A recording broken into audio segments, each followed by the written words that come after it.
This podcast is brought to you by the Washington State Department of Health. As we continue to listen, learn, and grow, we are amplifying Black voices and perspectives in an effort to start a new COVID-19 vaccine conversation. We're sharing stories intended to help us navigate this unprecedented time together and to co-create solutions in support of the Black community. Hear these stories at weconsiderwa.org. A burst pipe at 3 a.m. is a bad way to start the day. A cold shower in November isn't invigorating. So before you start freaking, call Beacon. Beacon Plumbing, Heating, and Mechanical is just one call away 24 hours a day. 1-800-FREAKIN or beaconplumbing.net. Hey, this is BJ. Thanks for listening to our show's podcast. If you're a fan of all things geeky, you should check out my other podcast, BJ Shea's Geek Nation. We have new episodes every day, and you can check it out at bjgeeknation.com. Your driver's license is important so you can get back and forth to work, get your kids to school, and back and forth to daycare. If your license has been suspended because you can't pay your tickets, you can't do any of those things. Let's talk about Chapter 13 bankruptcy. You may have heard the tickets cannot be discharged, but they can be dealt with in a Chapter 13 case. Why not come in for a free consultation? The chapter you choose will make all the difference to your getting back legally on the road. Let's design a plan to pay off your tickets and restore your license immediately. I'm attorney Travis Gagne. Please contact me today at choosetherightchapter.com. That's choosetherightchapter.com. 99.9 KISW, the Rock of Seattle.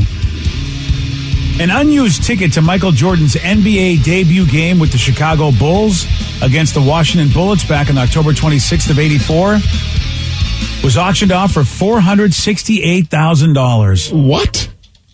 Is that face value? That's face value. It was unused. And I think that's the big reason why, because a lot of times every ticket stub, if you go to the game, I mean, they rip it off. And he had this unused ticket because he wasn't able to find anyone to go to the game with. So he just went by himself and kept the extra ticket. Yeah, I'm looking. He paid $8.50 a ticket for these. That's according to the story. And it just makes you realize that those days are gone, BJ. Like, yeah. I mean, really, if I have a ticket to somebody's debut, it's going to be on my phone now. Oh, that's a good wow. point. Good call, yeah. You don't have, I mean, I don't know how high the price of like a printed out ticket stub is going to go for, like, you know, off of like, you know, your computer. But like no one gets like an actual hard ticket these days. I mean, some do, but not very often. Yeah, you're right. I mean, that's, you know, well, we've got NFTs, Steve, so you can say yours is an NFT of the I don't know the first Kraken game or something. I mean, maybe it will at some point be on that same level, but I was just thinking about that. I'm like, man, you're not really ever going to have that happen again, where someone has like an unused ticket stub. Well, and sometimes even these days they'll do like commemorative tickets. Yes. Like, so you get the digital ticket, but then you could pay extra to get like the commemorative whatever. And it's like, I don't want to pay more. I've already spent money on season tickets. Why do I need more? Come on, Danny. It's for collector's value. Yeah, when I was a season ticket holder for the Seahawks, they would still send you like the booklet with all the ticket stubs, and every game had a different picture of a player, and it was a cool like little, like you would kind of keep them just kind of as a keepsake. But I would never think in 50 years or 40 years it's going to go for $468,000. That's amazing. I know. This dude was like, he was shocked. And it was briefly a new record for a sports ticket, but it got a short time later, it got broken again because a ticket stub from Jackie Robinson's MLB debut on April 15th and back in 1947, that sold for $480,000, so he was beat. Wow. On the same day? It said a short time later. I don't know if it was the same day or not. Or soon after, at least. That's pretty crazy. It is nuts. I think what's also interesting is that was against the Washington Bullets, and of course, they changed the name because they felt Bullets was too offensive and changed it to the Wizards.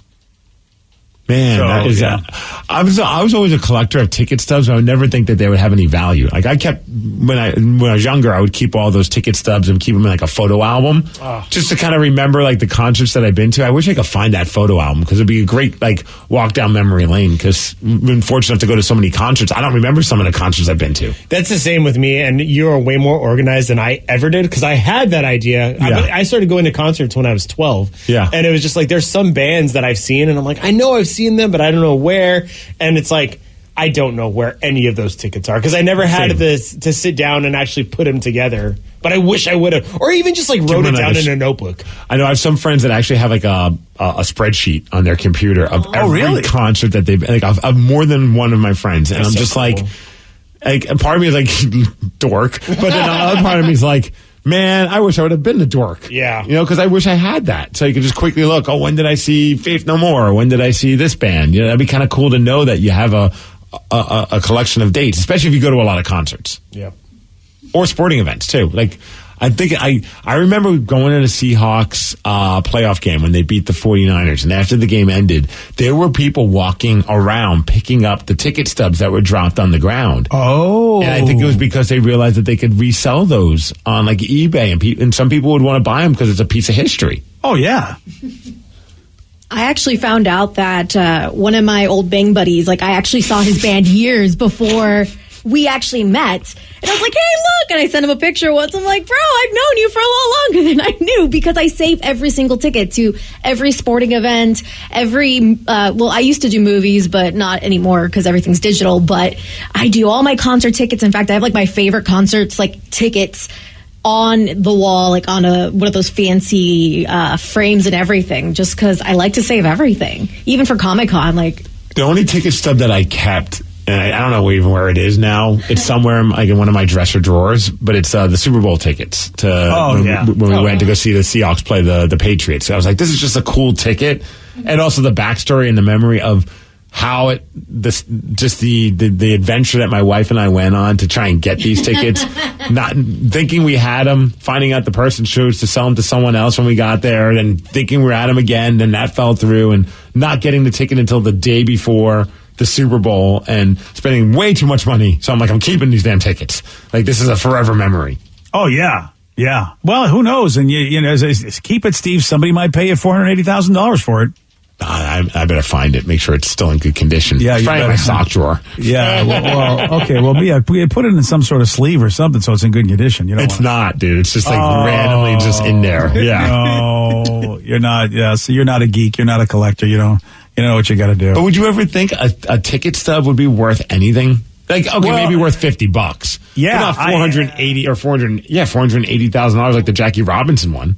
I'm not surprised anymore by anything, Steve. I didn't think old game console systems would be worth anything. And you know, I feel like the dumb father who had Joey get rid of all of his old consoles because, you know, I thought that would be the thing to do, make room for the new one. Gosh, if I saved all those, that would be awesome. Didn't do it. It's funny you said it because yesterday I was joking about, like, hey, can I get that game on the GameCube? And somebody texted and said, hey, if you truly do have a GameCube, you should look through all the old games. Some of those games go for a ridiculous amount of money. Yeah. And I'm just like, yeah, I really don't have any of that stuff anymore. I'm embarrassed. I gave those all away. And Joey was sort of like, why do I got to give all these away? He was a smarter kid than I was then. And it's deja vu because I remember my dad did that with my comic books. You think I would know, but I didn't think they'd be worth anything. I really felt like, well, who's going to pay a lot of money for these? Because it felt like everybody had one. Oh, dang. My wife has a GameCube up in the attic. We might have to start looking into stuff. Oh, yeah. Check it out, buddy. One of the most expensive games, which is like a Mario version, it's $724 just for the game. Oh, that's the highest price for a game. I mean, it's a nice price, but I was hoping it'd be a lot more if I'm going to collect. Give it a few more years. Like, it's still a relatively new console. Dude, I like this text. Just says that after Seahawks games, I used to go around and pick up the ticket stubs, not for maybe a future value, but so I could get free beef jerky and slushies over at 7-Eleven that week. Oh, like someone was like, hey, if they score this amount of points, you get a free something. You just got to show your ticket or something. Yeah. Oh, that's a good scam. That is a genius move. Someone has 4 unused World Series tickets for the 2001 Mariners season. Oh, wow. I can't find them now.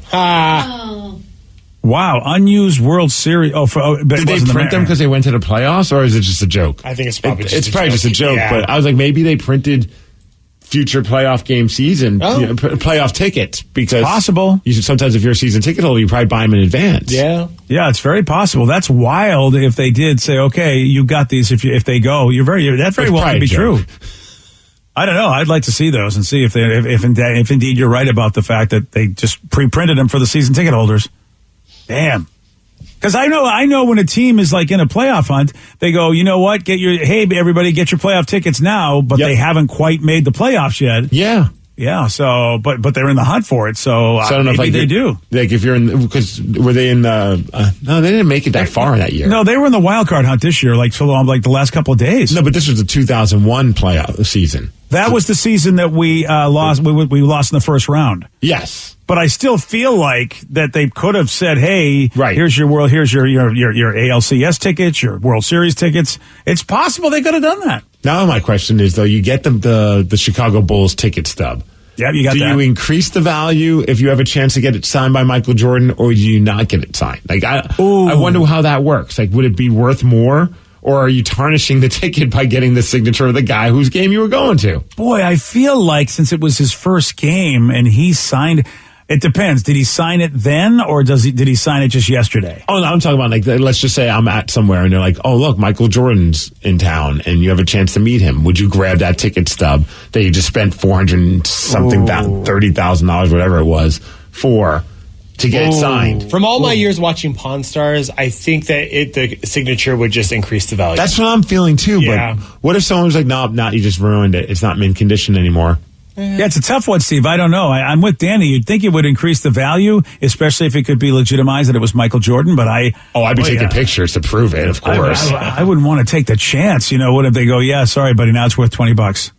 Or do you get something signed, like a blank piece of paper, and work it into like mounting on the frame where the ticket's up right above the signature? Or just have like a Bulls jersey. You could add it even more, so that way you have the pristine ticket, but then you get like a jersey that he signs and put that in the frame, and you just get it like $600,000. Give him the ticket and be like, carefully hold it. Don't fold it, but I want to get a picture of you holding the ticket. Then I can put that part of this like little montage of pictures on this frame. And then he crumples it up and throws it away. And then he rips it and goes, there you go, sucker. So I was looking online. I checked eBay, and there are out there 2001 World Series tickets for the Mariners versus National League champions for Game 3, 4, and 5.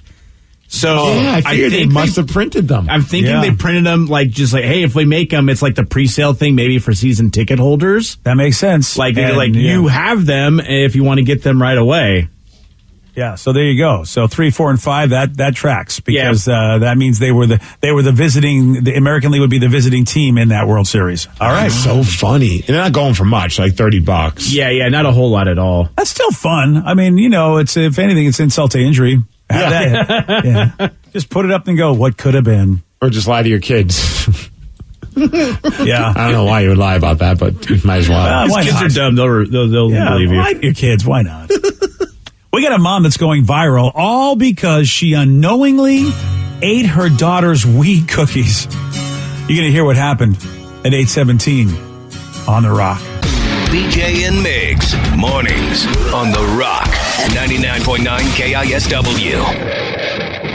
This podcast is brought to you by the Washington State Department of Health. As we continue to listen, learn, and grow, we are amplifying Black voices and perspectives in an effort to start a new COVID-19 vaccine conversation. We're sharing stories intended to help us navigate this unprecedented time together and to co-create solutions in support of the Black community. Hear these stories at weconsiderwa.org. For tank and tankless hot water heaters, for clogged drains, for leaky faucets, for toilets that won't flush. Stop freaking and call Beacon. Beacon Plumbing, Heating, and Mechanical is your trusted source to solve all your plumbing needs. 1-800-FREAKIN or beaconplumbing.net. Take the next step toward the career you want, be it business, cybersecurity, healthcare, or more. UMGC can help you get there. No application fee when you apply by August 31st. Visit umgc.edu. Certified to operate by Chev. 99.9 KISW, The Rock of Seattle. You got to check out this video on the BJ and Migs page of KISW.com. It's a viral video of a mom in Australia finding out that she accidentally ate 3 of her adult daughter's weed cookies. Oh, that's a lot. At least an adult daughter. When you first talked about this, I was like, how old is this kid? Oh, no. Why are they making an easy bake oven? They're making a different easy baked oven. That's a fact. Yeah, so the mom was upset at first, but then before long, because they're weed cookies, she couldn't stop giggling. How many of those have you had? A couple. How many exactly have you had? Right? It tastes a bit weird though. You married your partner. Drugs. Why is there drugs in lots of drugs?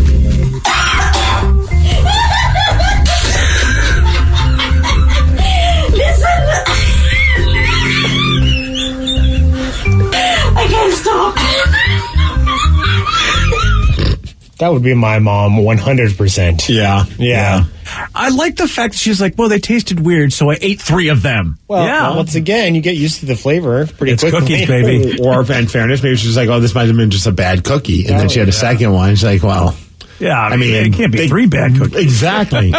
What are the odds of that? And then, That's me. I remember when I had my first edible, and this is when the edibles you had to take like little small bites. You couldn't have the whole damn thing. That was always like the biggest like fear. It's like, okay, dude, here's a pot brownie, but just have a nibble. I'm like, well, what does that mean? Like, I don't know what that means, and I found out what that means, Steve. Yeah, right. And I couldn't stop laughing either. I mean, it was just like, you go, I don't even know what I'm finding funny, but it's the most hysterical thing ever, though I can't tell you what I'm laughing at.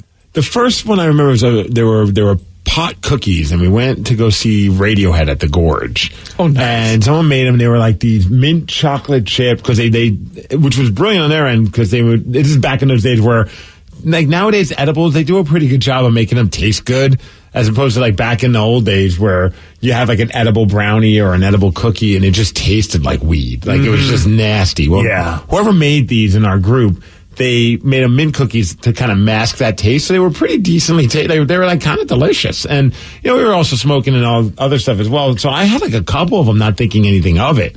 And then it was Radiohead hit the stage, and their music was just like, it was between the music and the pot cookies, everything just overwhelmed me, and I passed out.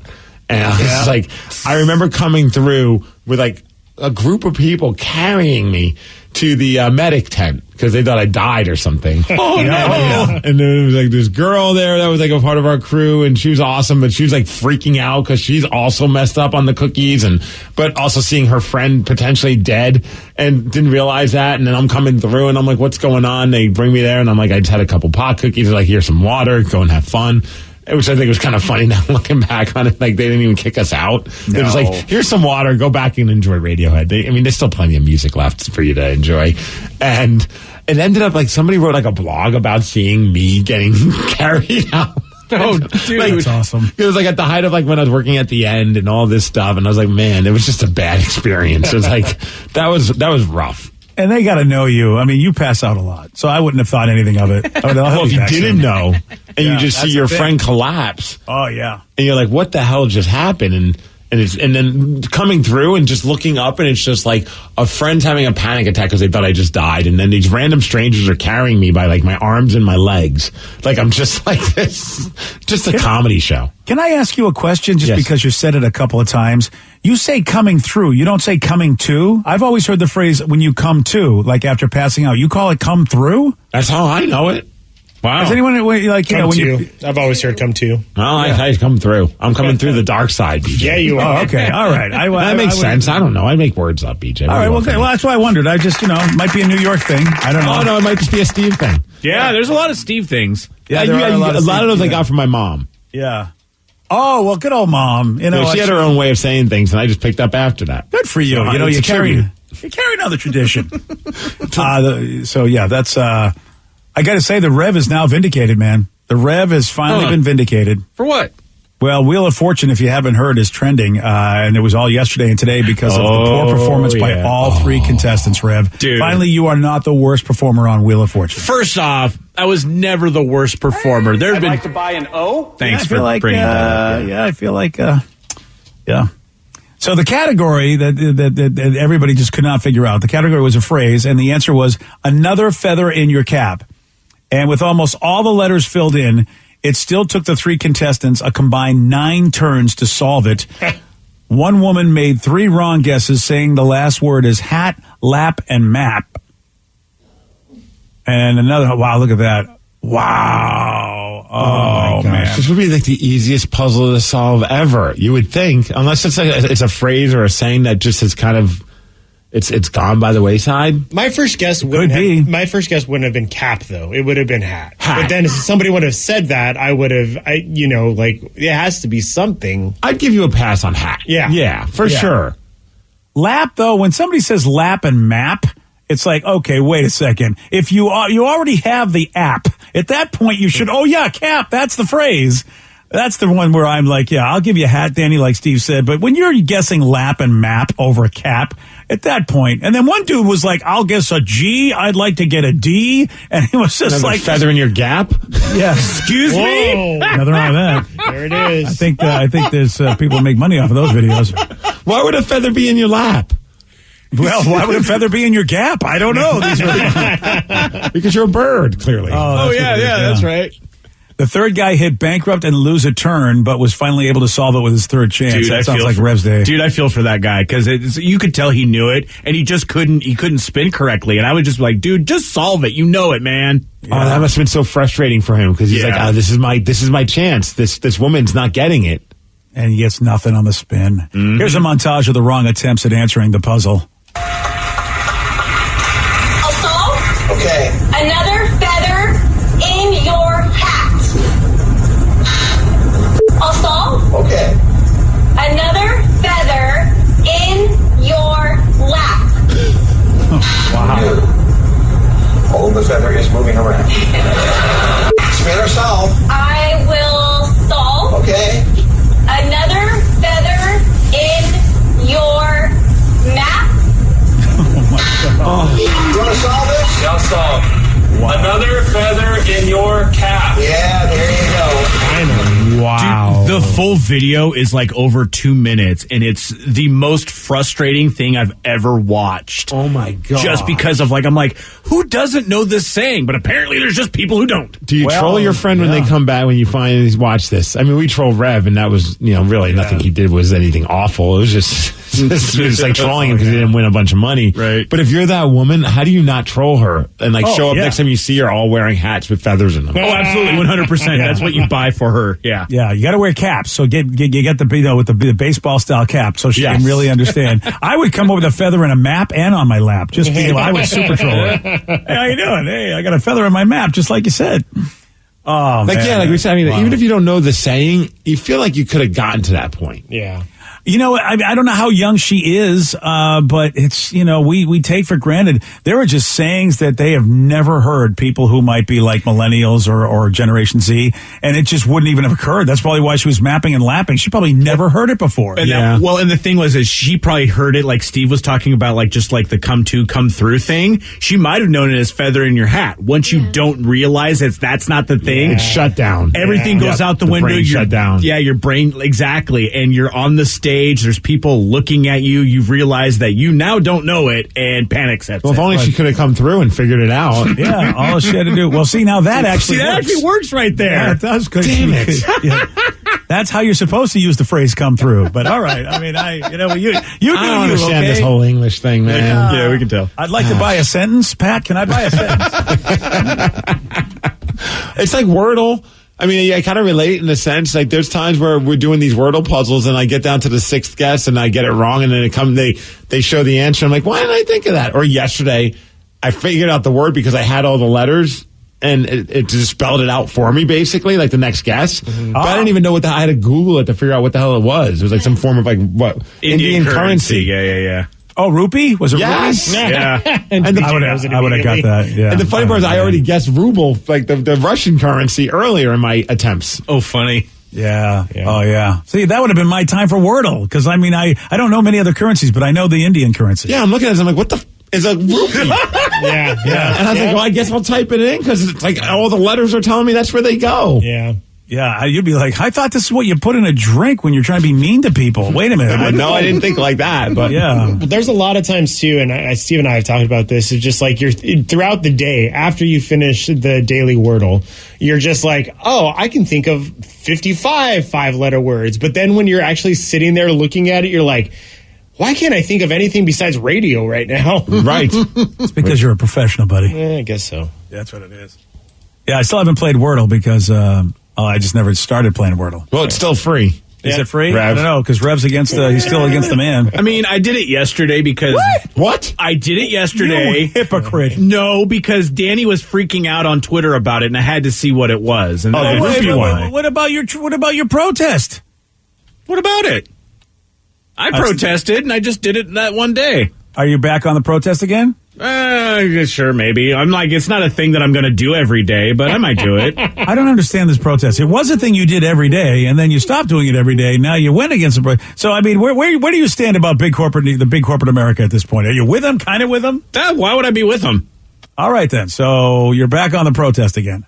For now. Or maybe not. Okay. Oh, peek inside the Rev's brain. It is a great peek, isn't it? It's like, I don't even know what to stand for anymore. All right, well, yay, whatever team you're on this week. That's the spirit. That's what it is. That's what we're doing. Wordle, I'll show you. Some people are really, I guess there was a bad word the other day, though because I don't play, so I don't know. But somebody said that the word was like BS. But it was, bull crap, but it wasn't bull crap. No. But they were like, it should have been bull crap. I don't know, whatever the word. I think bull it was crap's on 5 letters. Yeah. I know, but they were like, that's what they were. Yeah, so I don't know was it yesterday? Not yesterday's Rupee, but the day before. So you guys, maybe Rupee was the one they were pissed off about. To be honest, there are a couple of days during the week that I just completely forget to do it. And so boy, was like, want to protest? Yeah. Every once in a while I decide I'm against Wordle. So Danny, are you the one that Wordles every day? Yes. Yeah, and Vicky, do you Wordle at all? Yeah. It's just part of our thread on Twitter where we share our stats. Well, I am too. Yeah, you just like everything now. I know. Yeah. I was like, that was nice. He's like, I'm protesting, but I still like you people. Yeah. You're participating with the man. I like your efforts. That's my brain wake up in the morning. I literally just roll over, turn off my alarm, and I pull up my phone and I'm like, Wordle. That's not a bad way. I mean, there's a lot of worse ways to wake up in the morning. Yeah, it makes me think. So it's like by the time I'm either really angry or really happy that I got it, so I'm like, it's time for a shower. See, every time I see that, I open on my Twitter and I see Danny's already done it. And I'm like, it's too early for this, Danny. And I just close my phone. So what's your success rate, Danny? Because, your mood dependent on how you do it. Wordle, wow, that is just such a razor's edge for me. I joke. I don't really get that angry either way. But I think so far I've only missed probably 5 words, and I've been doing it for 2 months Well, you may not get angry, but I bet you do feel good about yourself when you get it right. When I get it right, sure. Especially if you do it whatever, in 2 or 3 guesses, you don't need the full bunch of guesses. I'm on a current streak of 17 wins. Whoa! Good on you. And I've played 27 times, so I have 85% win rate. Look at you. 85% of the time you wake up and you know what? Look at me. I started the day the right way. I wordled it up. Yeah. Yeah, that would be bad for me because I would be angry if I played it and couldn't get it. I would be. So it's just as well I don't get into that habit. See, I always do it on different, I either do it on my work computer or my phone, or I'm never on the same thing or the work computer in the other room, so I don't have a way to keep the stats, unless I actually tried, but that's not going to happen. Yeah, you're not going to do that. I mean, I don't have a way to try. But I'd say on average, I'm a good, I'd say 90% of the time it takes me all 6 guesses. Oh, yeah, I'm 5 or 6 each time, yeah. There's been one occasion where I hit it in, I think, 3, and maybe once on a 2. And it was just by luck. Yeah. But you don't have any idea what your success rate is for getting it right or not. As of right now, I have 100% success rate on this computer. All right. Well, on that computer. Yes. There you go. But I've only played it 4 times on this computer. Look, you know what? That's the lucky computer. Keep it there, buddy. You know what? You're right. Yeah. You know what? And that's the only computer you use for the stats. Yesterday, Steve, he did get this one wrong. Julius Caesar was the emperor of which empire? The dark side. No. The Force. No. The Klingons. No. That's my favorite answer, man, of all time. Yeah, you shamed me for that one. Well, I think you needed to be shamed for that one. Normally, you know what, I shouldn't shame, but I mean, Julius Caesar's the head of the Klingon Empire. I mean, all right. Yeah. We were looking for the Roman Empire, which, yeah. Steve did not know that. Maybe there will be other things that Steve doesn't know. 206-421-ROCK. We'll play Beat Miggs at 8:47 on The Rock. Today's podcast was brought to you by Travis Gagne, bankruptcy attorney. Here's another question from a listener. How long is a bankruptcy going to affect my credit rating? Of course, most of the time, by the time we're talking about filing a bankruptcy, the credit has already taken a huge hit. Chapter 7 is going to affect it more negatively than Chapter 13. Chapter 7 stays on your credit report for 10 years from the time you file. It usually takes 7 or 8 years for your credit scores to get back into the normal range in a Chapter 7 case. However, your credit will start to recover even in Chapter 7 after about a year. You'll be able to get credit again right away, usually before your case is even over. Chapter 13 stays on your credit report for 7 years and usually takes about 3.5 years for your credit to get back in the normal range. So Chapter 13 will mean your credit gets better much more rapidly. Thanks, Travis. If you have more questions about bankruptcy, you can reach out to Travis anytime at choosetherightchapter.com. That's choosetherightchapter.com. Thanks for listening. This podcast is brought to you by the Washington State Department of Health. As we continue to listen, learn, and grow, we are amplifying Black voices and perspectives in an effort to start a new COVID-19 vaccine conversation. We're sharing stories intended to help us navigate this unprecedented time together and to co-create solutions in support of the Black community. Hear these stories at weconsiderwa.org.